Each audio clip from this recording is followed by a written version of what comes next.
Friends नमस्कार। कैसे हैं आप? आशा करता हूँ स्वस्थ होंगे, ठीक होंगे। तो फ्रेंड्स, इस वीडियो में हम ये जानने का प्रयास करेंगे कि हमें अपने आप को और अपने अच्छे विचारों को महाज्ञानियों से कैसे बचाना है।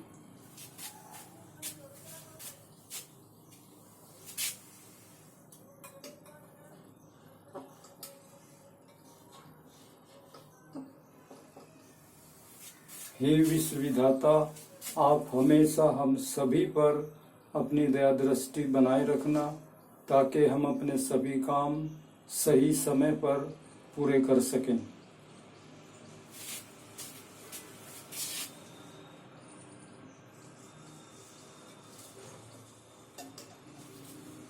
तो फ्रेंड्स, ये है हमारी लाइफ लाइन, जिंदगी की रूपरेखा।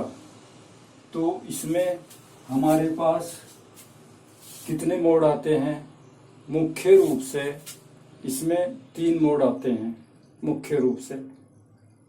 वैसे तो हर मोड़ पर अलग अलग विचार आते हैं, लेकिन मैं मानता हूं कि मुख्य रूप से जो है 3 विचार हमारे सामने आते हैं लाइफ लाइन में।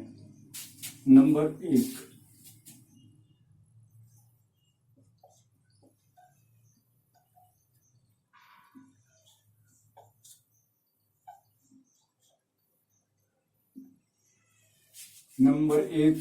विचार तो ये है कि हमारे जो बड़े ऋषि मुनि जो है वो भी ये कहेंगे कि भगवान है और उसकी पूजा पाठ करनी चाहिए, और करने से हमें बहुत कुछ लाभ होता है, बहुत ज्ञान मिलता है।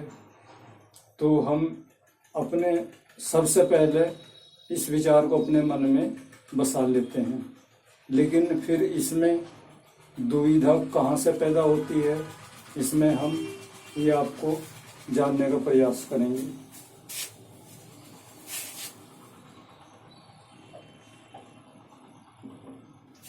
नंबर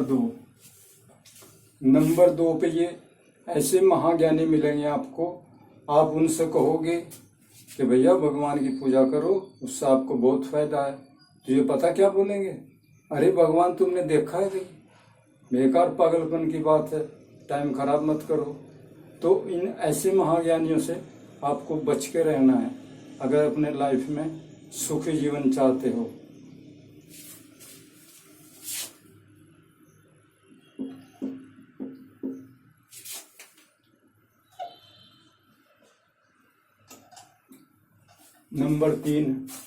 नंबर 3 पे ऐसे महाज्ञानी मिलेंगे, वो दिन में 6 घंटे कहेंगे हमें भगवान तो है, हम तो मानते हैं, लेकिन जैसे 12 बजे के बाद हो जाएगा फिर कहेंगे नहीं भगवान तो मानते ही नहीं, भगवान तो है ही नहीं। ऐसे लोगों को क्या कहते हैं? डोरलेस। तो ये ना इधर हैं ना उधर हैं, इनका अपना डोर, अपना दरवाजा कोई नहीं है। कभी कह दिया भगवान है, कभी कह दिया नहीं है। इनका रीजन क्या है? ये भगवान जी के सामने ऐसी डिमांड रखते हैं जो पूरी करनी इम्पॉसिबल होती है, संभव नहीं होती है। तो इनकी डिमांड पूरी नहीं होती, तो इसलिए भगवान को ये बुरा भला कहना शुरू कर देते हैं। लेकिन मेरा मानना ये है कि देखो, भगवान ऐसी चीज है, आप उसके सामने अपनी रिक्वेस्ट डाल लेंगे कि भगवान जी मेरा ये काम है, अगर हो जाए तो ठीक है, नहीं हो जाए तो तब भी कोई बात नहीं। जो मेरा आपके प्रति सम्मान का भाव है, और मैं उसको जिंदगी भर आपको सम्मान देता रहूँगा, और मैं किसी के बहकावे में नहीं आऊँगा। और अगर आप मेरी इस रिक्वेस्ट को स्वीकार कर लें तो तब भी मैं खुश हूँ, अगर आप नहीं करते तो तब भी खुश हूँ। तो भगवान के प्रति ऐसा व्यवहार रखना चाहिए, ऐसी उम्मीदें रखनी चाहिए, ताकि अगर मान लिया वो आपकी रिक्वेस्ट नहीं भी स्वीकार होती तो इसमें ये नहीं कि आप भगवान को बुरा भला कहना शुरू कर दो।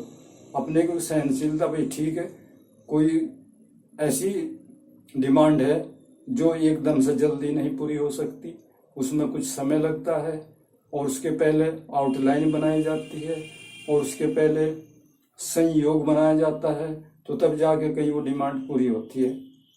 लेकिन ऐसा तो कभी नहीं होता कि मंदिर में जाएं और कह दें बस ये मेरी मांग पूरी हो जाए और वो साथ के साथ हो जाए।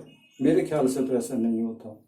तो फ्रेंड्स, मेरा इस वीडियो में आपसे समझाने का प्रयास यही है कि विश्वविधाता है, उसको मानना चाहिए और उसके मानने से हमारा लाइफ सुखी जीवन बनता है। और जब भी हमारे सामने कोई मुसीबत आएगी हम उसको आराम से सोल्व कर लेंगे।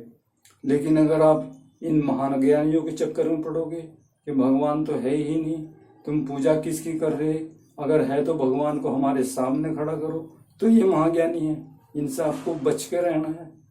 तो फ्रेंड्स, आज से आप अपना ऐसे विचार बनाएं कि जो विश्वविधाता के प्रति आपका सम्मान है उसको आप बनाए रखें और लाइफ टाइम तक बनाए रखें।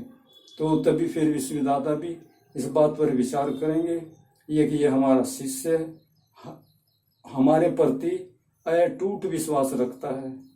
तो जब आप उनके प्रति अटूट विश्वास रखेंगे तो आपकी रिक्वेस्ट, आपकी प्रार्थना मेरे ख्याल से स्वीकार भी जरूर होगी, भले ही उसमें आप अधिक समय लगे। तो फ्रेंड्स, मैं इस वीडियो को एक मैंने पहले बनाया था, एक मैंने दूसरा बना दिया, ये इसीलिए ताकि ऐसे लोगों को समझाना पड़े।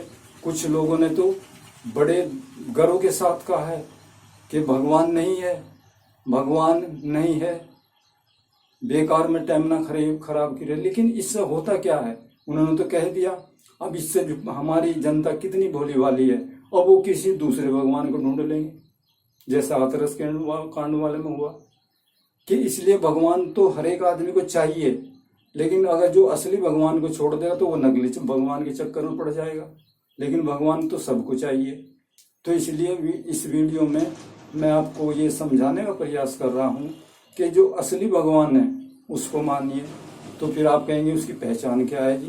पहचान उसकी ये है कि किसी से वो 1 रुपया नहीं मांगता, ना चंदे के रूप में ना किसी रूप में, और वो कोई अच्छा भोजन नहीं मांगता, मुझे ये खाने को दो, मुझे वो खाने को दो, जीरो बिल्कुल। और वो कोई किसी ड्रेस के लिए बाधित नहीं करता कि अगर आप ऐसी ड्रेस पहनोगे तो आप मेरे दरबार में आ सकते हो, वरना नहीं, ऐसा भी कुछ नहीं है। और दूसरा सबसे टॉपिक इसका ज्ञान का ये है विश्वविधाता के, आप संसार के किसी भी कोने में जाकर बैठ जाइए और 10 मिनट आप इनका ध्यान कीजिए, आपको लगेगा कि ये अब भी हमारे पास है। तो ये पहचान है।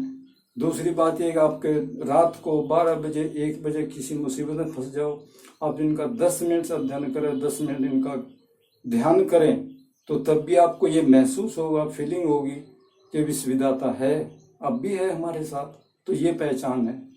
अगर किसी नकली भगवान के यहाँ चले गए और रात के 12 बजे आपने कुंडी खटखटा दी तो आपको वहीं से भगा देगा। लेकिन ये भगवान ऐसा है, जब चाहे जाइए, 24 घंटे इसके द्वार आपके लिए खुले हैं।